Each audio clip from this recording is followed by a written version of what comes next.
你害死了明珠，死后你只配给野狗分食，这是你的报应。尸体给我拖去喂狗。小姐，沈世子跪在府前3天了，我竟然重生了，回到了沈临川要娶寡嫂的那天。上一世，未婚夫的兄长战死沙场，留下刚过门未来得及圆房的妻子。未婚夫在太傅府前跪了3天3夜，求我同意让他娶寡嫂为平妻。本来该娶她的人是我，却阴差阳错许给了兄长。如今兄长战死沙场，只剩他孤苦一人。阿叔，你是太傅之女，当有旁人没有的雅量，求你与明珠一个容身之处。上一世我没有意，谁曾想顾明珠竟选择在我的新婚夜上吊。郑叔，你这毒妇！我沈临川生生世世与你不共戴天。从此沈临川怨毒了我，再没再踏进我的房间半步。明珠，你才是我的妻子。既然老天让我重活一世，我定要让他们也尝尝地狱的滋味。跪了3天了，真是丢人。郑家小姐怎么还不出来？沈临春当然只敢上门求我，毕竟求娶寡嫂可是丑闻，平津侯和夫人岂会答应？但只要我这未过门的妻子点了头，他可以说是正式同意，他双亲自然无话可言。所以他跪在这里，就是为了逼我点头。这世道众人都只要求女子贤良淑德，不可擅妒，他就是仗着这吃人的礼法逼我答应。明珠，你怎么来了？这事儿和你没关系，我求阿叔答应便是。你身子弱，受不得冷风，你快回去。沈郎，都是我命苦罢了，你别为了我求郑家小姐，她生在高门，如何能体会我的苦楚？可我就算凄苦一生，也不想你这样去求别人。阿叔，你是太傅之女，当比旁人更明事理，还望你明白明珠的苦楚，允我娶她进门。我看着顾明珠一身月白色的云锦，旁人还以为她穿的一身孝是为夫君守孝，却不知这云锦寸锦寸金。沈临川将她护着如珠似宝，我倒看不出她有多凄苦。世子，沈夫人是你的嫂子，她的夫君是你兄长。沈将军战死沙场，满京城谁不夸他一句忠勇两全？谁敢让沈大夫人受委屈？需要你做小叔子的娶她进门。难不成如今的平津侯府连护大儿媳妇周虫都做不到？况且当时沈将军的死讯传回京城时，沈大夫人不是伤心的哭晕了过去，皇后娘娘都赞她有情有义，堪称杰妇。如今你要娶她，可想过后果如何？阿叔，原本就是我要娶明珠，双亲却会错了意，把明珠嫁给了兄长，如今却害得她守寡。我能做的便是替兄长好好照顾她。郑小姐，明珠本应该自我了断，可是沈郎不允，非要娶我给我一个名分。明珠与沈郎终究是造化弄人，如今郑小姐即将嫁入侯府，能不能开恩与明珠一个陪在沈郎身边的机会？我发誓我断不会与你争宠，也不会与你争正室之位。如果你怕我争宠，我发誓可以喝下绝子汤再入府，可好？只求你让我与他在一起。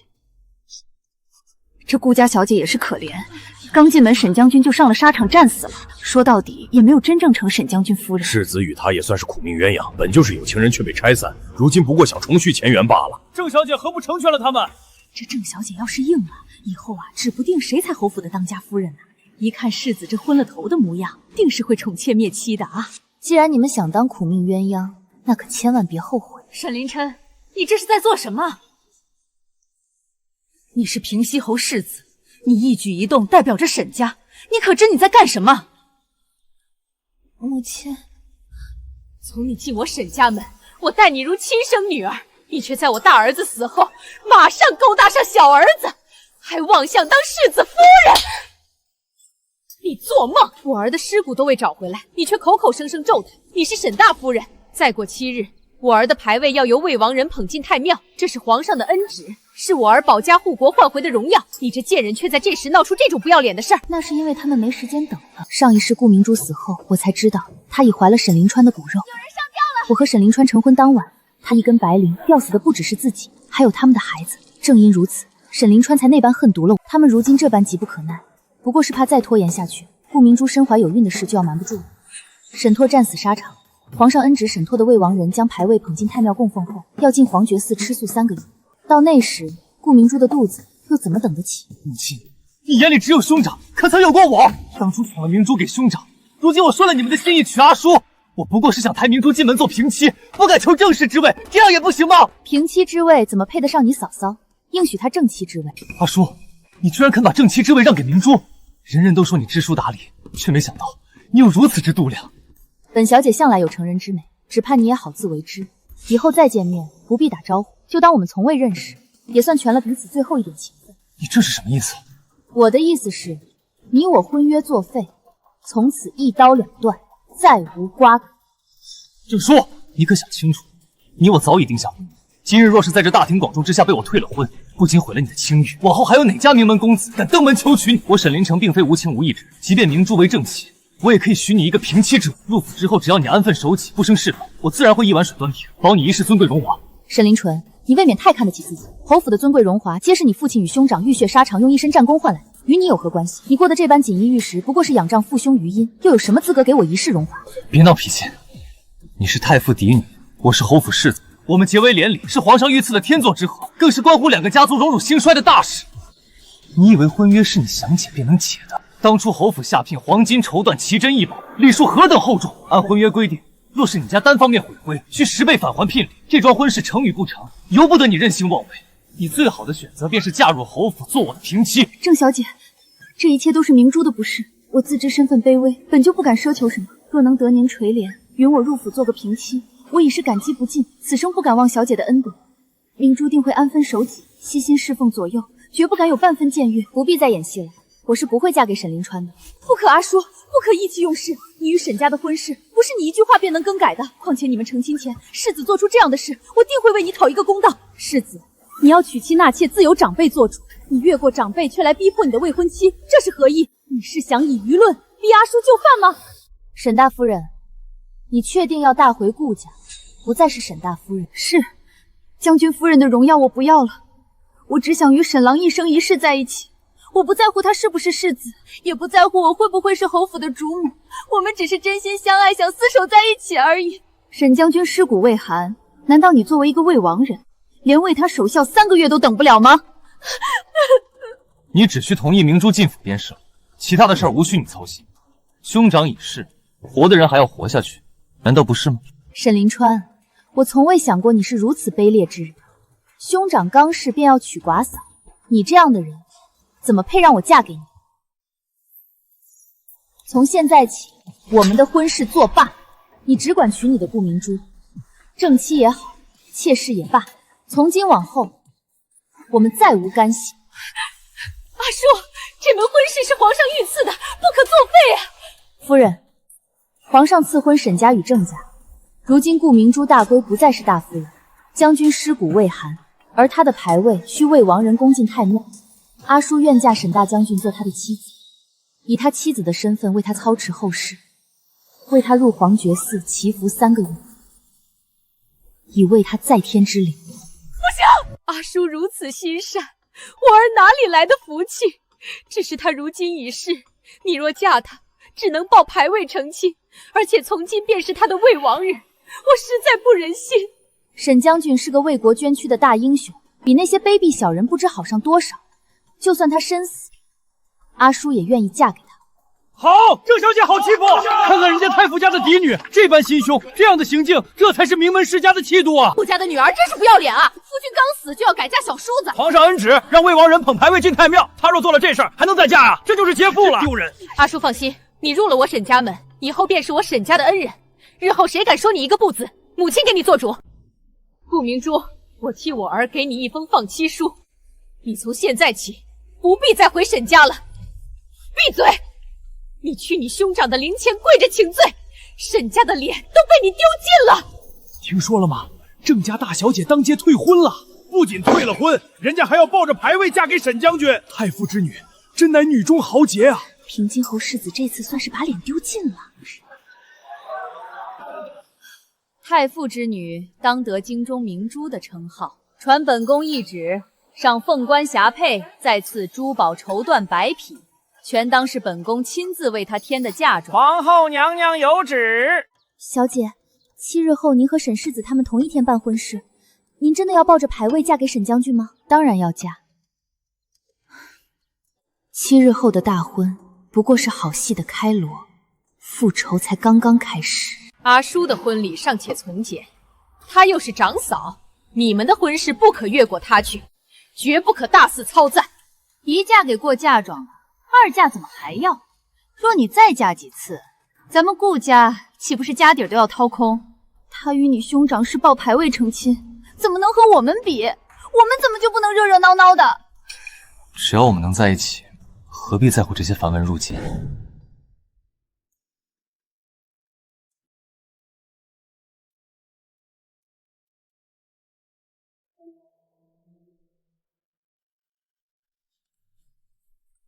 报！妖姬将军没死，沈陀将军回来了。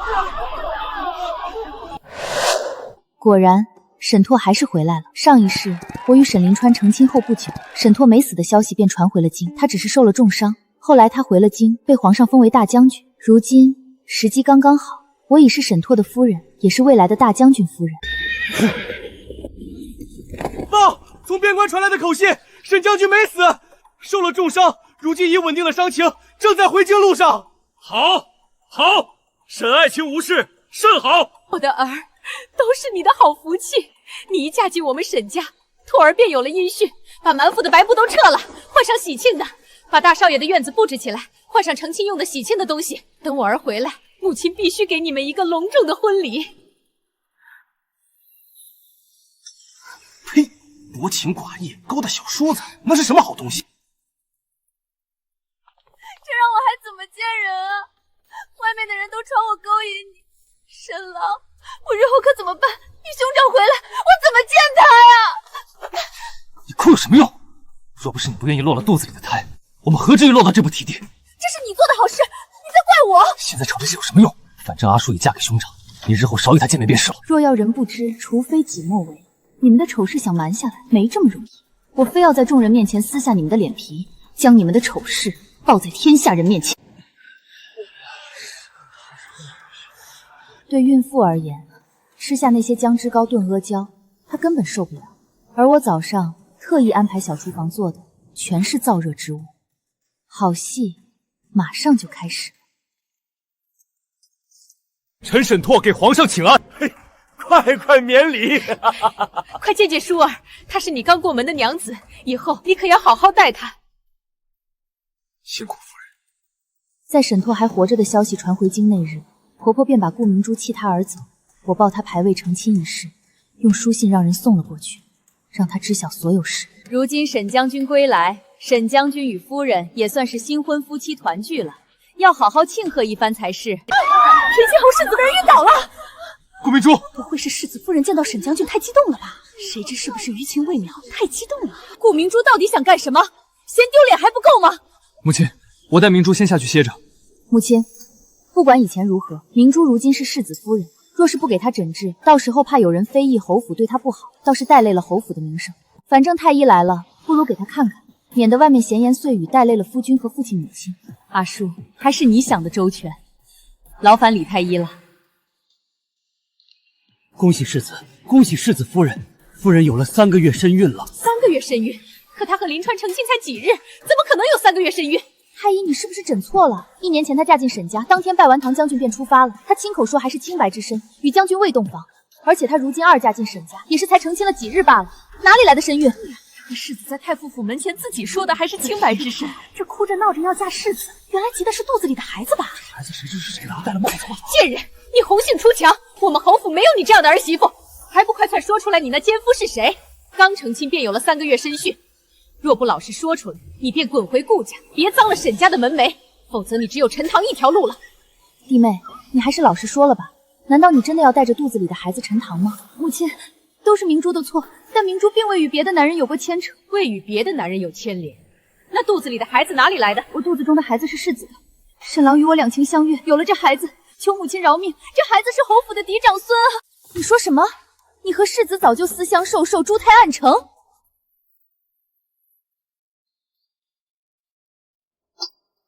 沈凌纯，当初要我答应你娶顾明珠进门，不是为了可怜她照顾她，是因为你们早已经有了私情，却用贤良大度来要挟我。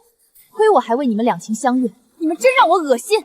二弟，我自幼待你不薄，你怎么敢？大哥，我知错了，我不是故意的，是顾明珠，是他引诱我。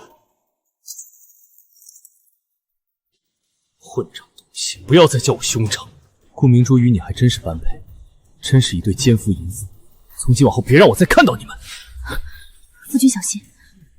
沈凌川、顾明珠，这一事把你们的奸情爆出来，摊在众人面前，我看你们如何收场。公公当晚便回府写了奏折，说沈凌川德行有失，勾搭长嫂，有违人伦，不配再为世子之位，请皇上收回他世子的封号。父亲，我知错了，可我也是你的儿子呀！你要褫夺我的世子封号，我以后怎么办？大哥是军功在身，他当不当这个世子，他都有爵位，可是我没有啊！父亲，你总要为儿子考虑，还有你的长孙啊！明珠与我虽然有错在身，可是我们成亲了，还有了沈家的骨肉，难道你要逼死儿子吗？我居然不知道自己养出了一个畜生！你大哥在沙场杀敌，你在后面捅刀子，勾搭长嫂，我愧对沈家祖宗！你以为当初是我们拆散了你和顾明珠？你错了，是当初他看中了你兄长的战功赫赫，聘礼丰厚，而你不过是游手好闲的世家子。后来你兄长不在，他便变了心，你兄长死讯传来，他更是转头便改嫁。这样的女人，只有你把她当成宝罢了。明日我会叫族老们过来开宗祠分家，从今往后你们便分出府去，自己过去吧，从此与我们再无干系。世子之位全没了。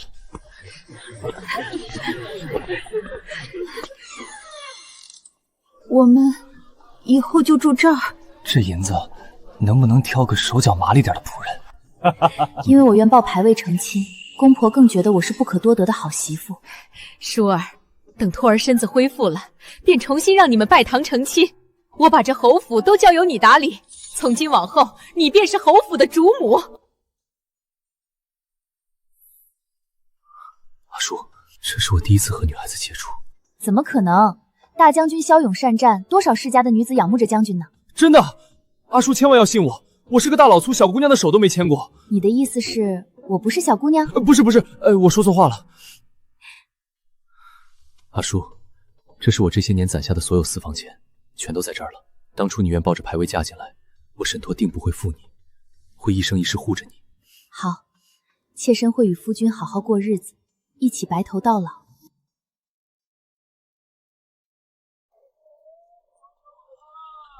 哟，这不是沈兄吗？哦，不对，现在该叫沈临川了。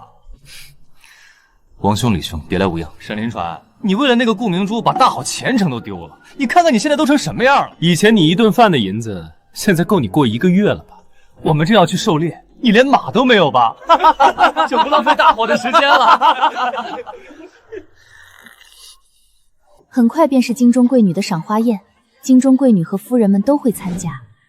京中的绣坊和首饰铺子都挤满了小姐夫人。小姐，赏花宴快到了，我们要不也去看看首饰？行，我们也去看看。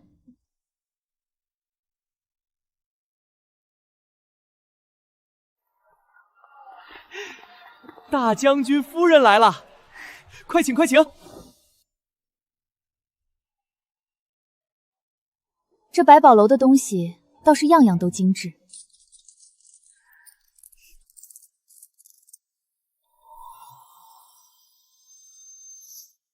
这副头面我要了，嫂嫂也来看首饰。巧了，我也看中了这副头面，嫂嫂不会介意吧？我如今有了身孕，偏偏就喜欢珍珠。弟妹说哪里话，只是弟妹可带够了银钱。如今这些时日来买首饰的夫人甚多，掌柜的都不让记账。都要现付才行。这位夫人，这副珍珠头面呈会500两，概不赊欠。500两，就这么几颗小珍珠，你抢钱不成？信不信我让我夫君把你们铺子封了？这副头面用的是上等珍珠，夫人若是嫌贵，尽可以去别家看看。但若是要告官，夫人只管去告。这个蠢货，百宝楼可是宁王妃的陪嫁铺子，他这话可是打宁王妃的脸，说宁王妃的铺子赚黑心快呢。弟妹买吗？不买我可就要了。这副头面我夫人要了。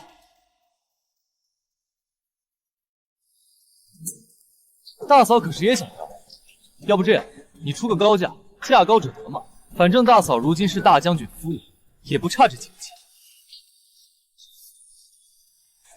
夫君，你来了，我只是想买副头面去赏花宴，不想给你丢脸。我知道你喜欢什么便来，不必替我赏面子。大嫂，怎么样？若是出不起高价，这副头面便归明珠了。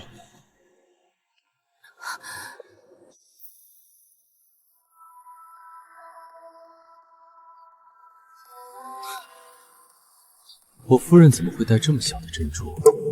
掌柜的，我给夫人订的头面可做好了。我给夫人订的头面可做好了。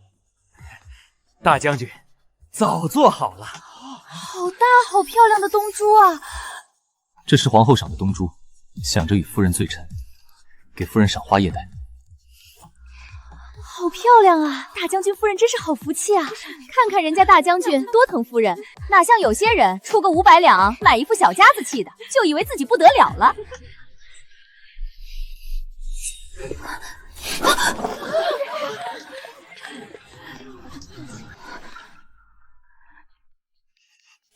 沈大哥，你是不是还在记恨我离开你改嫁临川的事？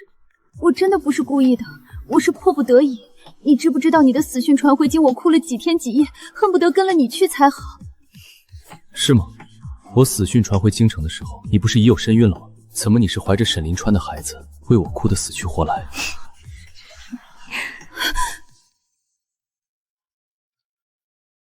郑叔，你抢了我的夫君，你如今可得意了。沈陀喜欢的人是我，你以为你嫁给了他，他就真的把你放在心上了？他不过是因为你在他最落魄的时候抱着牌位嫁给了他，对你心存感激罢了。你一个简陋的有什么资格笑我？若是我当初没有嫁给临川，你以为轮得到你？沈二夫人，你怕是忘了自己的身份。也是，你向来弄不清楚自己的身份。做着将军夫人的时候，去勾搭世子，嫁给世子后，发现他为了你什么都没有了，如今又想抓着将军不放，你贪图的不过是权势富贵罢了。还望沈二夫人好自为之，以后莫要盯着别人的夫君看。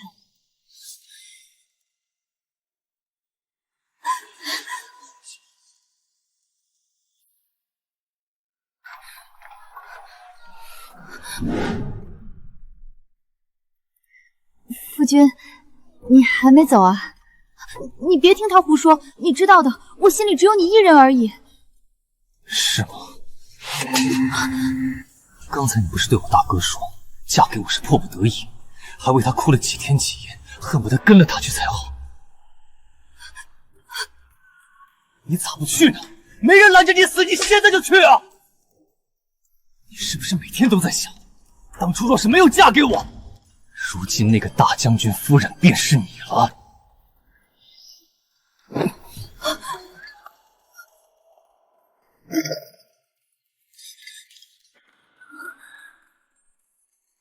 那我成全你，今日我便休了你这水性杨花的女人。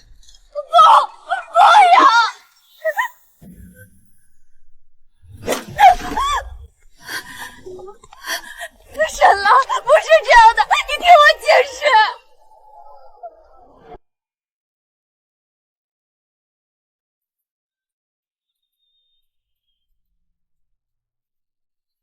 真让人高兴啊！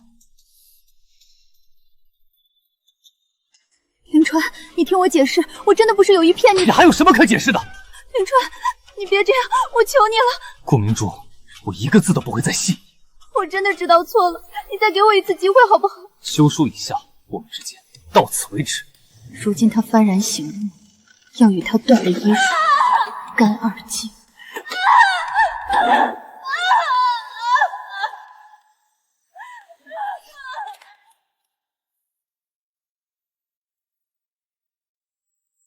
顾明珠，我若是你，便死了也不会回来顾家，让顾家蒙羞。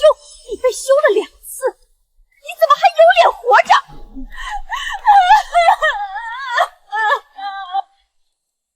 沈沈凌川，你给我等着！民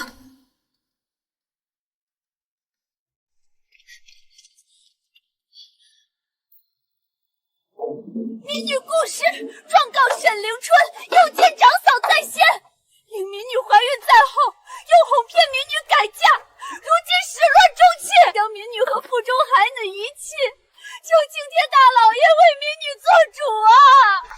传人，这是要拿人了，怕是告到公堂上去了。看这阵仗，事情不小。你们敢？跪下！大人，您负冤啊！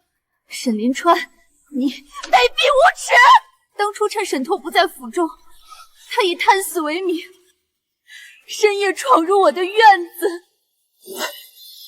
胡说！害我失了清白。你胡说八道！我被世人唾弃，都是拜你所赐。荒唐！如今他厌烦了我，竟要休了我，将我和肚子里的孩子一并遗弃。贱人，我撕了你的嘴！公堂之上不得放肆！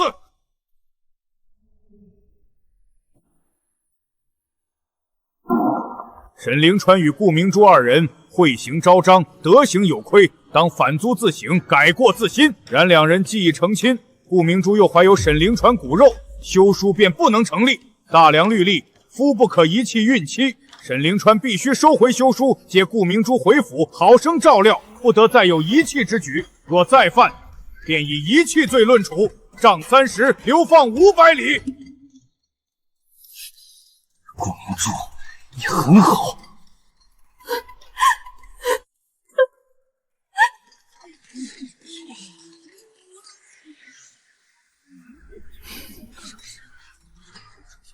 是你做的。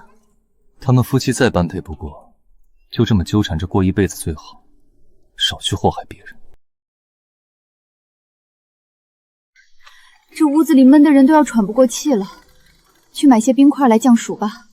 7月天，谁家不是这么过的？买什么冰块？银子又不是大风刮来的。我真是瞎了眼！你没良心，没本事，连冰块都给不起自己的妻儿，我还不如当初留在侯府。你不是后悔吗？你不是想嫁我大哥吗？倒是去啊，看看我大哥还要不要你。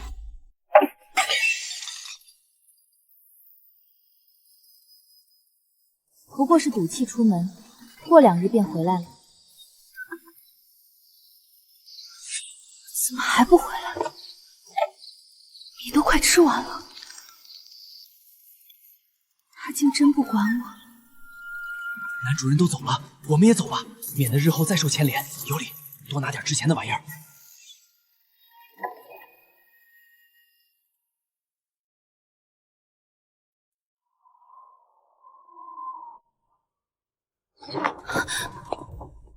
都走了，连他们也丢下我了。你可见过沈凌春？我雇的探子一直跟踪着沈凌晨，所以我自然比他这个妻子更了解她的丈夫。狼心狗肺的东西，自己在外面吃喝玩乐，让怀孕的媳妇儿在家里饿得揭不开窝。可怜她挺着个大肚子，还眼巴巴盼着那没良心的回头。我这个做嫂嫂的总不能见死不救。去吧，给她指条明路，让她瞧瞧她那好男人正在哪儿逍遥快活呢。沈凌纯早已在西街租了院子，养了个唱曲的柳娘子。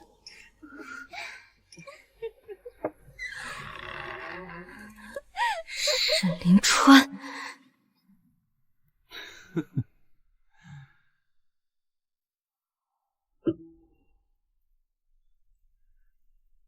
你来做什么？我来做什么？你的妻儿在家里饿着肚子，你倒在这里花天酒地养女人。沈凌纯，你还有没有良心？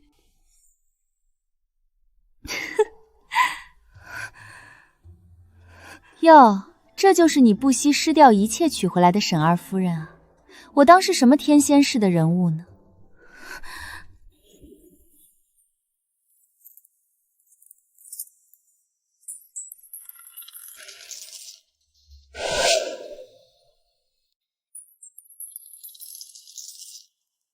拿去，够你吃几日的了。往后别来烦我。你个丧尽天良的王八蛋，你就不怕老天爷开眼，一道雷下来劈死你？还有你不要脸的狐妹子，勾搭别人夫君还理直气壮，见到骨子里的下作东西，满大街的韩子是死绝了不成，非要掺别人碗里的。沈郎，你听听他说的什么话？自己从大伯哥爬到小叔子床上去，便是情真意实，身不由己。如今我碰一下他的男人就成了下贱东西，合着这天底下的理儿全让他一个人占了。闹够了没有？你拿镜子看看自己，疯婆子一样，赶紧滚回去，别杵在这儿给老子丢人现眼。姐姐有这功夫在这儿闹，不如先回去顾好自己。如今身子金贵，真要出了岔子，可别回头又怪到别人头上。你闭嘴！够了，银子也给你了，给老子有多远滚多远。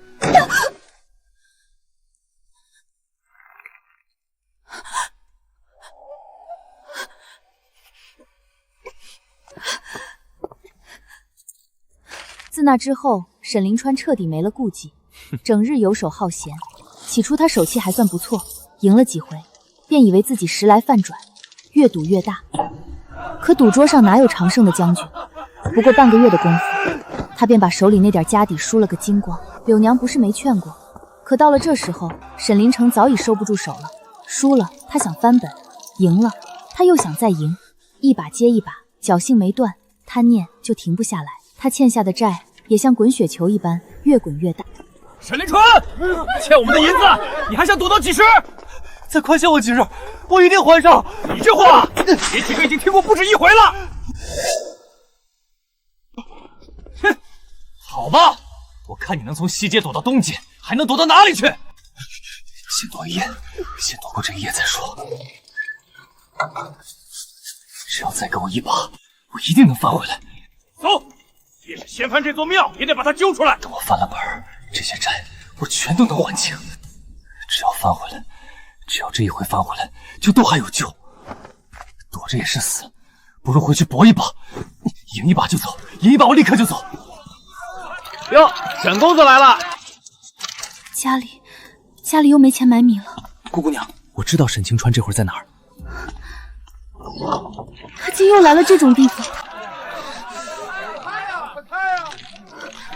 沈郎，家里没有米了，你给我些银子。滚开！别搅了老子的手气！沈郎，我肚子里还有你的孩子，你就真的不管我们母子了吗？银子，你当老子是钱庄不成？你耳朵上挂着的银耳杵呢，先拿来压一住，等老子翻了本，10倍还你。别碰我！这是娘留给我唯一的遗物，你不能拿它去赌。遗物？人都死透了，留着东西有什么用？你到底给不给？不给就滚，少在这碍眼！按住他！你们干什么？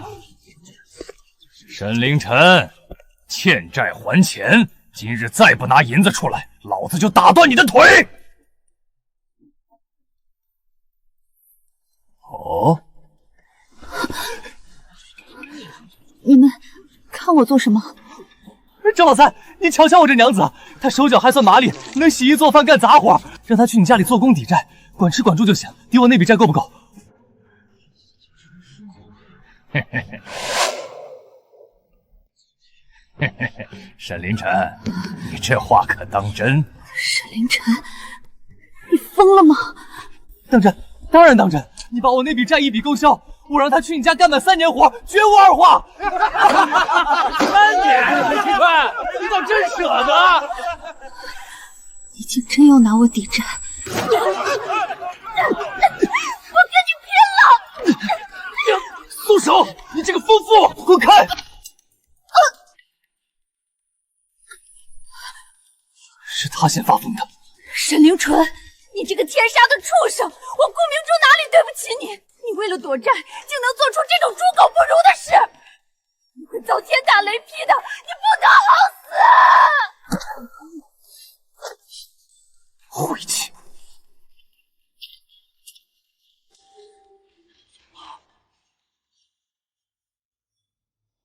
主子，毒坊那边出事了。毒坊里闹得厉害，顾氏被逼急了，当众痛骂沈临川，后来昏了过去。顾氏昏了过去，情绪过激，那孩子也没了，我让人将他抬回小院里了。我在门外都听见了。依夫人看，这事该怎么处理？既然夫君来了，这事交给夫君定夺便是。到底还是我那弟弟的过错，若这时候撒手不管，他怕是连1个月都熬不过去。终归是一条人命，去请个大夫，再买些补身的药材，寻个老实本分的嬷嬷过去伺候着。是。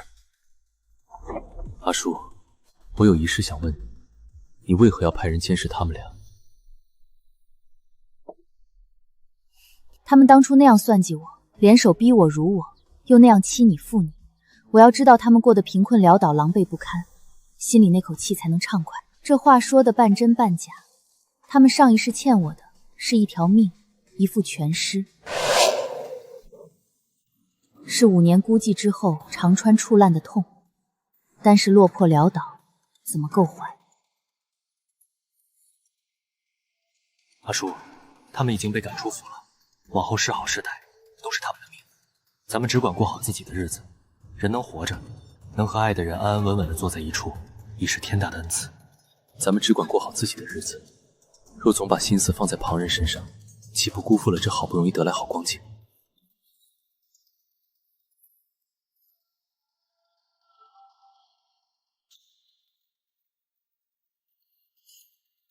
过好自己的日子，自然要过好。可他们欠我的是血债，血债就该血偿，如此才不辜负老天爷恩赐我重活这一回。我还活着。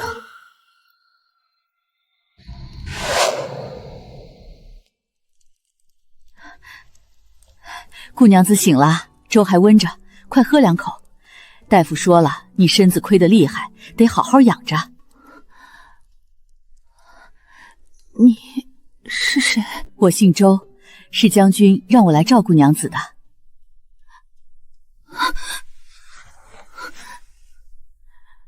沈拓，是他让你来的。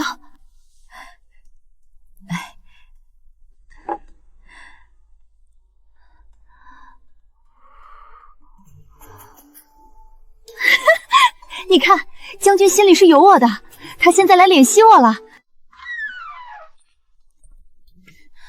周嬷嬷，你去帮我抓几副药回来吧。是。当时可吓死我了，周嬷嬷刚出门，她就脱了衣服要往我身上扑。当时我想，那你看清楚她穿了什么颜色的肚兜吗？当然没有，当然没有，我立马转过头把她推开了。真的吗？就这么简单？就这么简单。你再说一次。后来我询问周嬷嬷，周嬷嬷告诉我，那天我刚出门就听到顾明珠在哭，当即返了回来，就看到。大哥，你忘了吗？我们成婚那一日，你连盖头都没来得及掀，便连夜去了战场。那一夜，我一直等你，等到天亮。我把那一夜补给你，好不好？那种话亏他讲得出来，他好意思讲，我都不好意思听啊。沈腾呢？他当时什么反应？沈大人啊，他当时可太搞笑了，慌得手足无措，最后急得从那女人腋下钻了出去，逃命似的往外跑。的手足无措，最后急得从那女人腋下钻了出去，逃命似的往外跑，鞋子跑掉了都不敢回去捡。活该，让你喜欢当烂好人。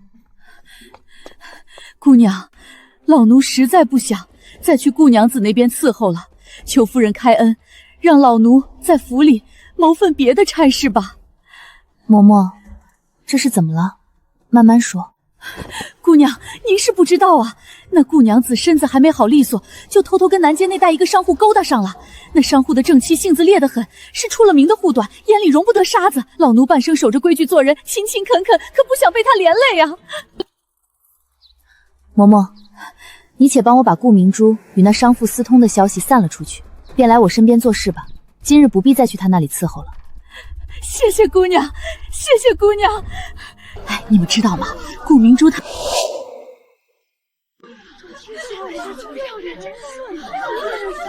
不要脸的贱蹄子，勾引男人勾引到老娘头上来了！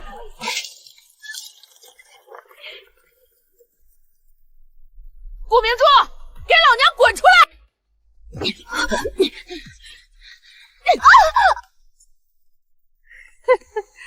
倒是生了一副好皮相，可惜了，生得再好也是个千人骑万人踩的破鞋。你凭什么打我？你男人自己来找我的，你有本事去管你男人啊！好，哈哈哈，打得好，这贱人活该。当初勾引我，如今又勾引别人，他就是条见谁都要往上扑。顾明珠，你以为我真的会放过你？你把我害成这样，我巴不得亲眼看着你死。陈塘，这种女人留着也是祸害。王娘子说的对，这等不知廉耻的贱妇就该沉塘。都看好了，我沈临春以前瞎了眼，被他蒙骗至今，为他与父兄反目，丢爵分府，沦为京城笑柄。今日便与他一刀两断，亲手送这荡妇上路。好得很，沈凌春，你记着，今日你这样逼我，来日必有报应。就算我被你们逼到绝路，我也绝不会放过你。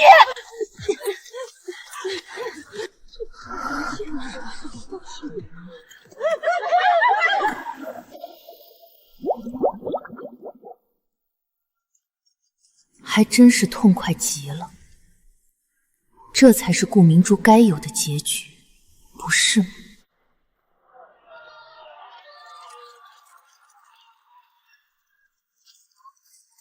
别急，下一个就是你了。去找个秀才，将沈临春被赶出侯府后的所作所为，一桩桩一件件写成书信。各位看官，今儿个咱们不聊股，专说那平津侯府被赶出去的二公子沈临纯，竟在赌坊拿妻子抵债，畜生，简直不是人，该打！更狠的是，他竟在小院里亲手将麻绳套上顾明珠的脖颈。那顾明珠再不是东西，也不该被自家男人这样对待。唱曲的姑娘将这些事儿编成了小调，抱着琵琶在酒楼里弹唱：亲生骨肉一脚伤，结发妻子陈荷塘，唱得满堂寂静，有人搁下酒杯，再也喝不下去。不过半月功夫，沈临春的事迹便传遍了大街小巷，甚至被编成了儿歌。沈家郎没心肠，跪完太傅跪赌坊，亲生子一脚伤，推妻下河丧天良。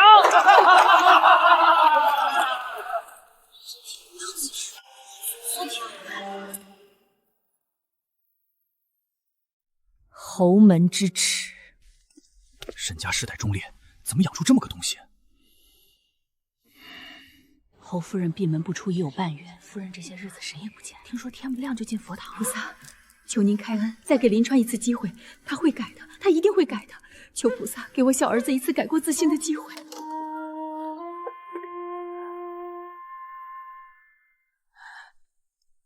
他小时候很乖很懂事，不是这个样子的。终于甩掉了那个累赘，往后便是天高海阔，再无人拖累。顾明珠死了，我便是被那贱人蒙骗的可怜人。父亲母亲总该心软了吧？平津侯府的门总不能对我永远关着。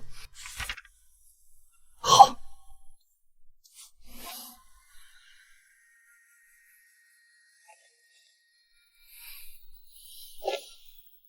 不孝子沈临城求见父亲母亲。父亲母亲，儿子知错了。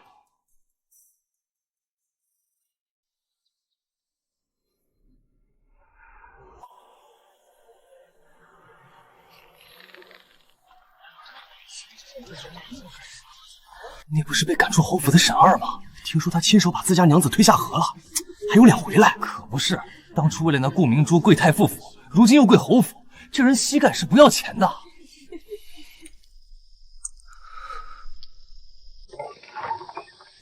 二公子，侯爷让我传句话，沈家没有这个儿子，往后不必再来，来了也不见。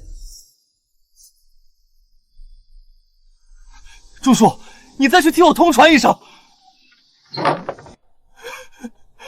父亲母亲，原谅我吧。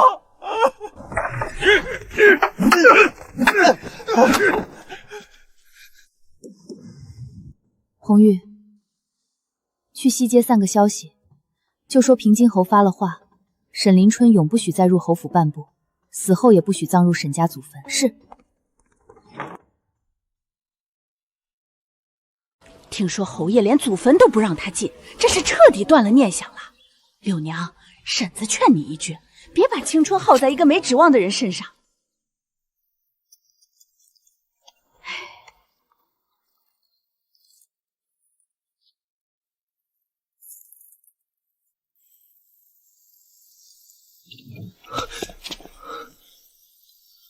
柳娘，你竟敢背着我跟人私奔！我不跟你走死路。你给我回来！你少碰他！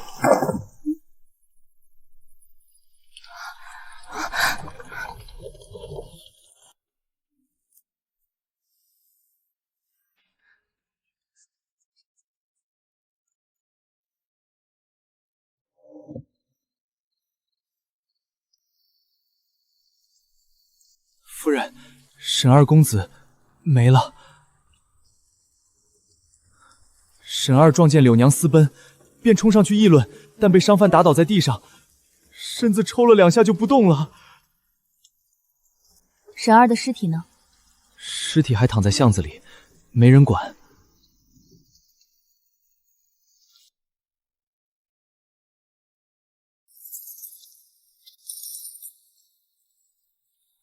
拿着这些银子，今晚就离开京城。你的任务结束了，从今往后不必再向我汇报任何事。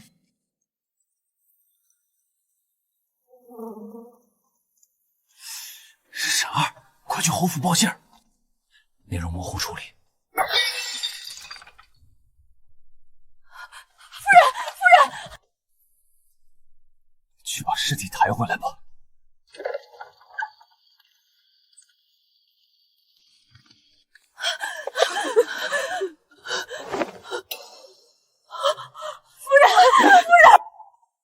不敢声张，悄悄抬走。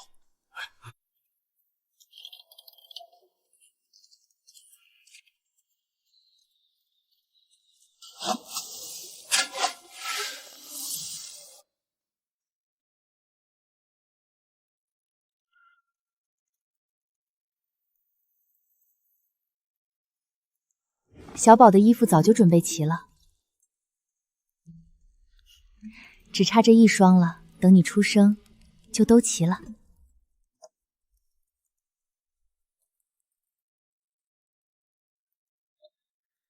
从前他握刀，要么上阵杀敌，要么护我周全，从未有过这般温柔的模样。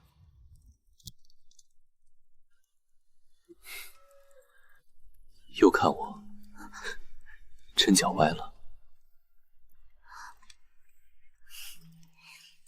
就看一眼，你雕的小木马快成了吗？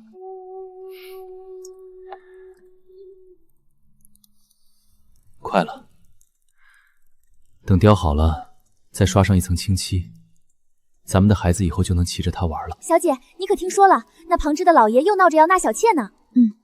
我已有了身孕，很快我们便要做爹娘，会有一个我们的孩子，这才是我们如今最重要的事。旁的人和旁的事再也不重要了。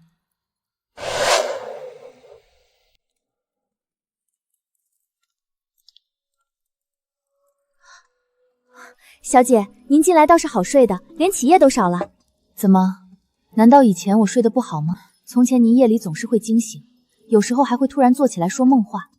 可是第二日一早，奴婢伺候您洗漱时问您，您又总是摇摇头，说什么都不记得了。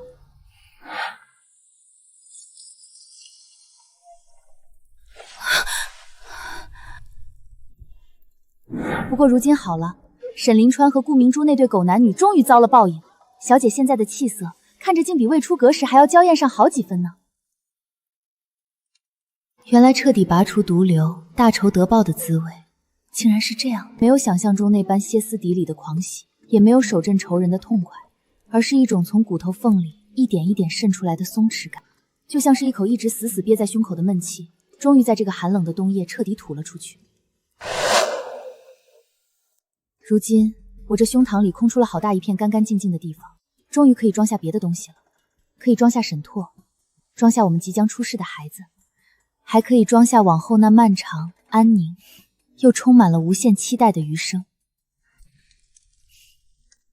我放下碧书，正欲唤红玉替我铺床，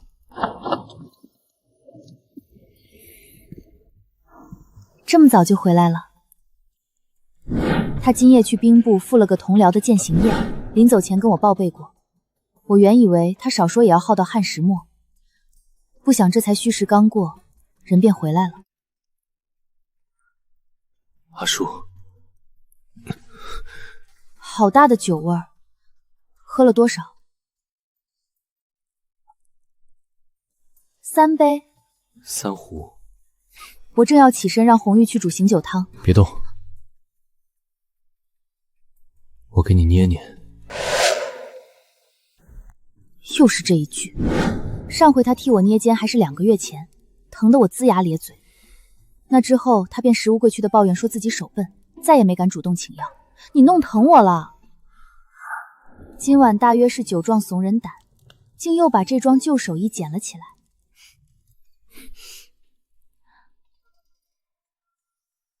疼？不疼，你继续。刘参讲说，他媳妇儿怀身子的时候腿肿得跟发面似，每天晚上他都给他媳妇儿揉，一边揉一边挨骂，说他揉得不对。我一个没挨骂，说明比他强。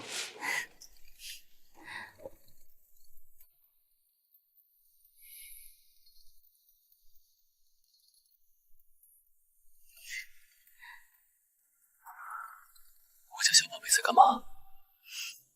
在睡觉吧。睡觉。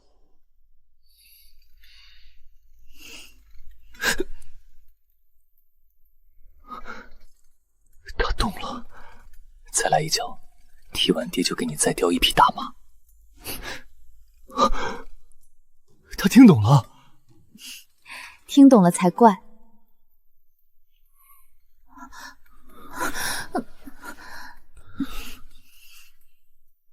阿叔，我今天跟刘参想他们吃酒，他们说起自家媳妇儿怀身子时的趣事。老孙说他媳妇儿想吃酸的，半夜把他踢下床去摘青杏。大冬天的哪来的杏？他翻墙去玉果园偷了一把青梅回来，差点被侍卫拿箭射了。老刘说他媳妇儿脚肿，他揉了一整个月，后来脚不肿了，他倒落了个毛病。半夜醒过来不见媳妇儿在身旁，第一反应是去摸脚。你做什么？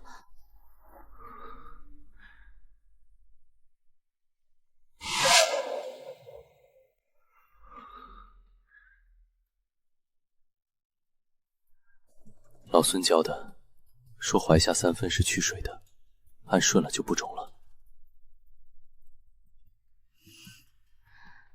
怎么了？没什么，只是在想，我郑叔何德何能，能得将军如此？什么何德何能？你当初抱着我的牌位拜堂，满京城的女子，只有你一个人愿意嫁给我。那时候我就想，这一辈子，我要把这世上所有的好都给你。给你了还嫌不够，下辈子再接着给。阿叔，我想亲你。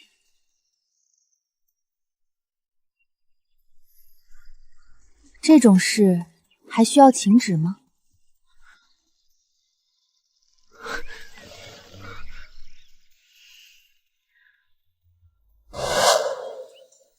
自那夜之后，沈拓似乎将替我揉脚当成了他每晚必行的功课。起先他还有些笨拙，力道忽轻忽重，后来大概自己也琢磨出门套来了，先拿热帕子替我敷一会儿，等脚上的皮肤被热气熏得微微泛红，经络都松上开了，再倒了舒筋活络的药酒在掌心里搓热，才托起我的脚踝，拇指沿着足不紧不慢地推按下去。那手法一日比一日娴熟，被他这样一日照料着，连我自己都快习惯了。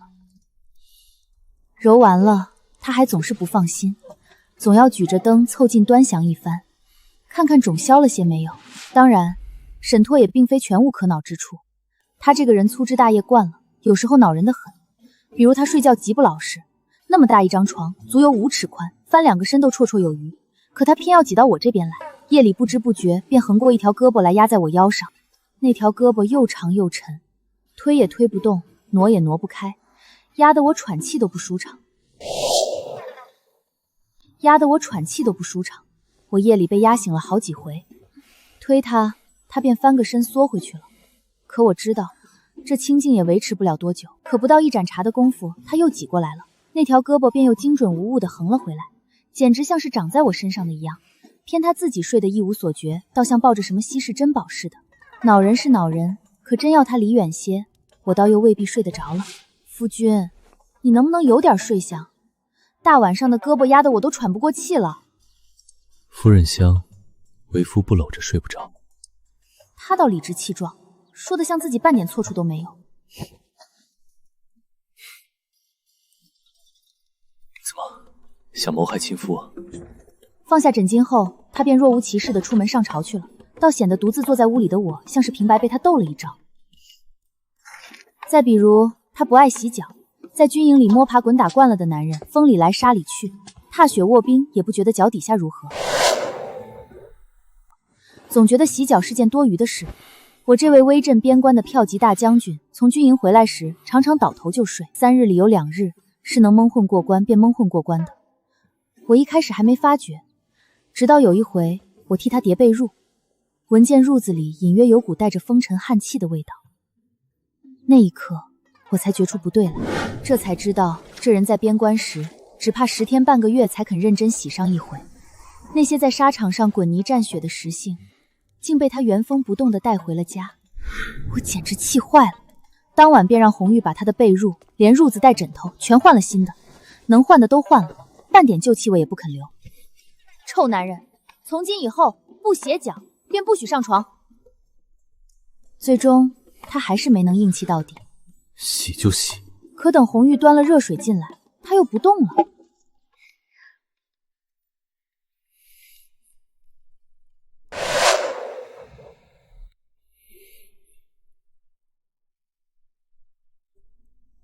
你为什么不脱靴？为夫的脚不好看。他没头没脑地说了这么一句，什么好不好看？哪个男人是靠脚好看的？后来我才知道，他的脚底全是疤，有冻伤留下的，也有行军时磨破的水泡结的痂，脚背上还横着一道长长的刀痕，那是当年和北狄骑兵贴身搏杀时被对方拿弯刀划的。军医缝得潦扫，愈合后留下一道蜈蚣似的高高隆起的疤。他大约觉得这样的脚不好看，不想让我瞧见。我心里又酸又暖。难看也得洗，他拗不过我，最后还是把靴子脱了。我把他的裤腿卷到膝弯处，让他将脚浸在热水里，拿热水浸透了帕子，敷在他脚背上。他也不动，只是低着头看我。秋去冬来，满府的银杏落进了叶子。红玉每日早上都要拿热水将跌上的薄冰浇化了，免得我出门时滑倒。我的身子越来越重，行动渐渐不便起来，稍微走几步便气喘。不过7个多月，我的肚子便大得像揣了一只圆滚滚的西瓜，低头看不见自己的脚尖。脉象强健有力，多半是个壮实的小子，夫人放心便是。若真是个小子，将来就随我一起上阵杀敌。万一是女儿呢？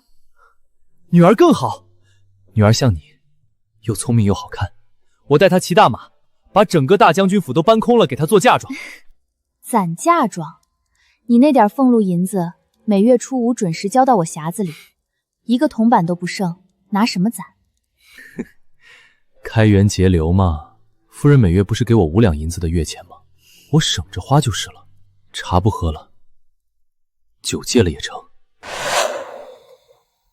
茶不喝了，酒戒了也成。兵部食堂的饭菜管饱，1个月能省下4两来，全给咱闺女攒着。开源的路子更多，兵部那帮小子成天嚷着要我教他们骑射，往后谁想学我沈家枪法，先交2两银子做拜师礼，一招一式名满标家，童叟无欺。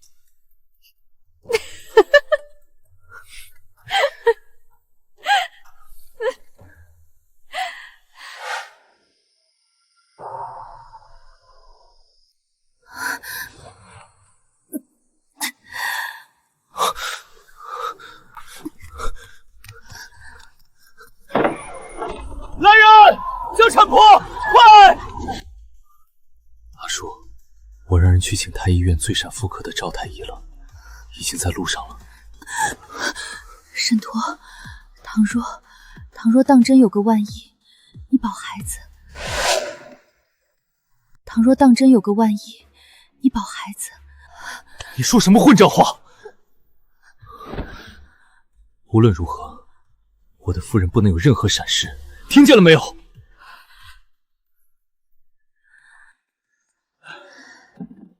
胎位不正，老夫开一副催产的方子，再用推拿手法试一试。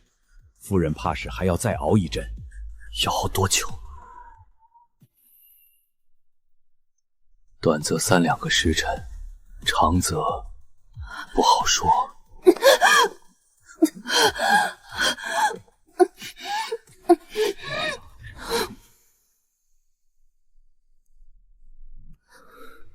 宝宝，你听着，我是你爹，你娘为了把你带到这世上来，已经拼了半条命了。你若知道心疼她，就乖乖出来，别再折腾她了，好不好？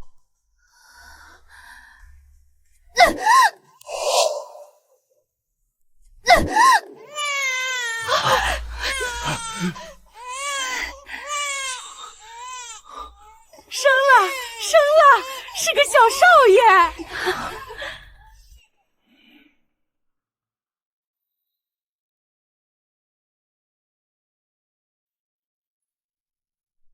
宝宝的名字我想好了，便叫沈念安，念一世安稳，护你们母子平安。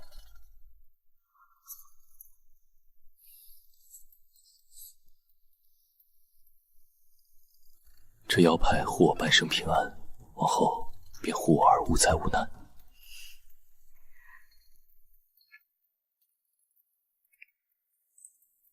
阿叔，你受苦了。你是沈家的大功臣，从今往后，侯府所有良田铺面、府中中费就交由你全权掌管了。儿媳定不负婆婆重托。往日在战场上杀伐果断的大将军，如今倒成了绕着妻儿转的软心肠。孩子的名字你想好了吗？沈念安，母亲觉得这名字怎么样？念安，念安，一生顺利平安，好名字，咱们念安有福了。顾氏和沈世子的结局，我终究推了一把，你怪我吗？路是他们自己选的，贪念引祸，德行招灾，与你无关。人命各有归处，从不由他人定夺。我只知你抱着牌位嫁我，拼了性命为我生子，此生我护你与念安，便足够了。